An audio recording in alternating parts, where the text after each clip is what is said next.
ফুলৰটোবাৰে উষ্ম আদৰণি জনাইছে আৰু এখন সফুৰাই তেখেতক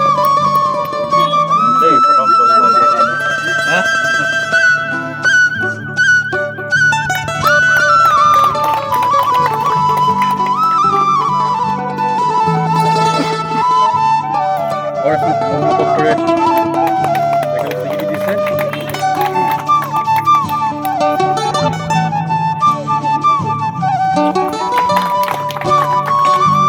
যে আমাৰ চাবুৱা আৰু লাভুৱাল নতুনকৈ ডিলিমিটেশ্যন হোৱাৰ পিছত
আমাৰ চাবুৱা লাভল বিধানসভা সমষ্টিলৈকে 4গৰাকীকৈ আমাৰ প্ৰাৰ্থীয়ে ইতিমধ্যে খুব সুন্দৰভাৱে তেওঁলোকে 235টা মাত্ৰ এইবাৰ মানে PSCত আছিলে আসন, তাৰে 4টাকৈ আমাৰ চাবুৱা লাভল বিধানসভা সমষ্টিলৈ গৌৰৱ কঢ়িয়াই আনিছে।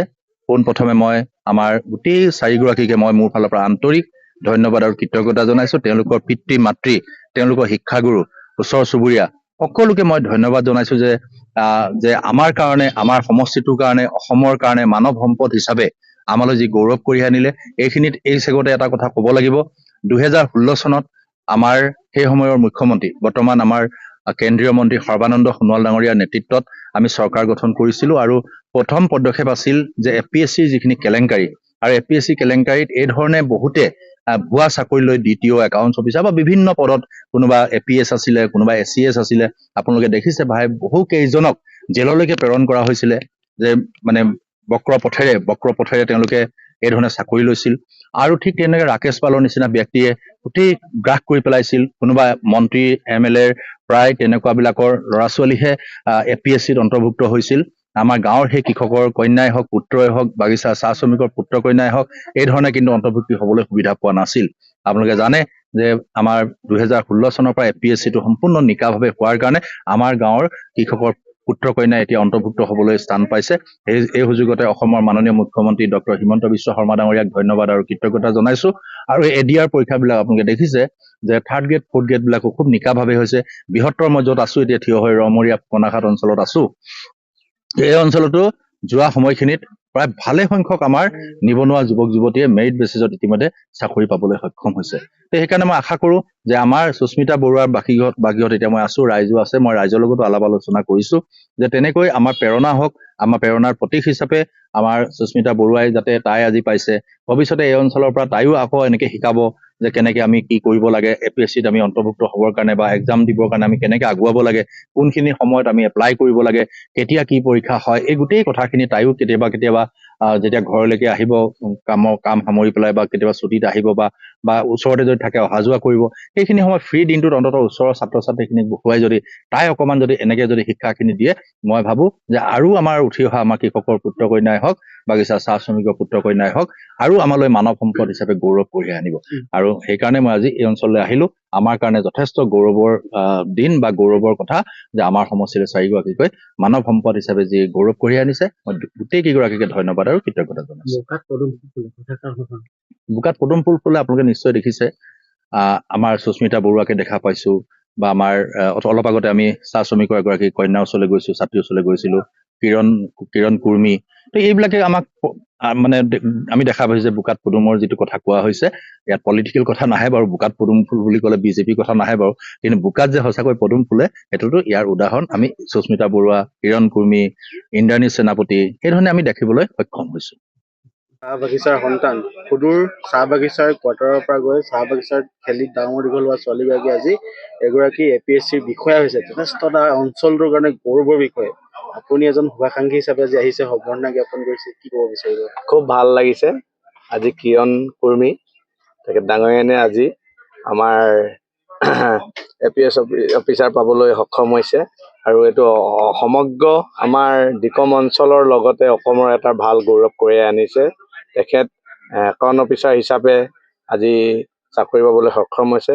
মই তেখেতক ক'ব বিচাৰোঁ যে তেখেতে অসমৰ কাৰণে, আমাৰ অঞ্চলটোৰ কাৰণে, আমাৰ এৰিয়াটোৰ কাৰণে, আমাৰ দেশৰ কাৰণে খুব এটা ভাল কাম কৰি যায় ৰাইজৰ কাৰণে। ৰাইজে যেন তেখেতক আগলৈও যেন এনেকুৱাৰ গুণবিলাক শলাগ লয়। আৰু আজি আমাৰ যিমানখিনি APSC পৰীক্ষা পাছ কৰিলে লাহোৱাল আৰু চাবুৱা সমষ্টিত, আমি আটাইখিনিকে মই শুভেচ্ছা যাচিছোঁ। আৰু অনাগত দিনলৈ তেখেতলোকে যেন আৰু পৰীক্ষাবিলাক দি থাকিব লাগে, ভাল ৰিজাল্ট কৰিব লাগে। আৰু মই আমাৰ যি নতুন প্ৰজন্ম, আমাৰ যি শিক্ষাৰ্থীসকল, ছাত্ৰ ছাত্ৰীসকল আছে, তেখেতলোকক ক'ব বিচাৰোঁ, যিসকল আজি কিৰণ কুৰ্মীগতে যেনেকুৱা আজি পাছ কৰিছে ভালকৈ, তেখেতলোকৰ পৰা নীতি আদৰ্শ লৈ তেখেতলোকে অলপ পঢ়া শুনাৰ ক্ষেত্ৰত হওক আৰু কিবা ধৰি লওক এই পৰীক্ষাবিলাক কেনেকৈ দিব লাগে, নীতি শিক্ষা আদৰ্শ লৈ আমাৰ অঞ্চলৰ যিমান ছাত্ৰ ছাত্ৰী আছে, নতুন ভৱিষ্যত আছে, তেখেতলোকে যেন আগবাঢ়ি যায়, ইয়াকে মই ক'ব বিচাৰোঁ। প্ৰথমে বিধায়ক ডাঙৰীয়া বিনোদ হাজৰিকাদেৱক অশেষ ধন্যবাদ জ্ঞাপন কৰিছোঁ, কাৰণ ইমান ব্যস্ততাৰ মাজতো আমাৰ ঘৰত যি দেখা কৰিছে তাৰ বাবে ধন্যবাদ। তাৰ লগতে মই অসম চৰকাৰকো এই চগতে ধন্যবাদ জ্ঞাপন কৰিছোঁ। আৰু খুব কম সময়ৰ ভিতৰতে যিটো পৰীক্ষাটো অনুষ্ঠিত কৰি আমাক ৰিজাল্টটো দিছে, এই চেগতে মই অসম চৰকাৰকো ধন্যবাদ জ্ঞাপন কৰিছোঁ। কেনেদৰে পঢ়া শুনা কৰা হৈছে?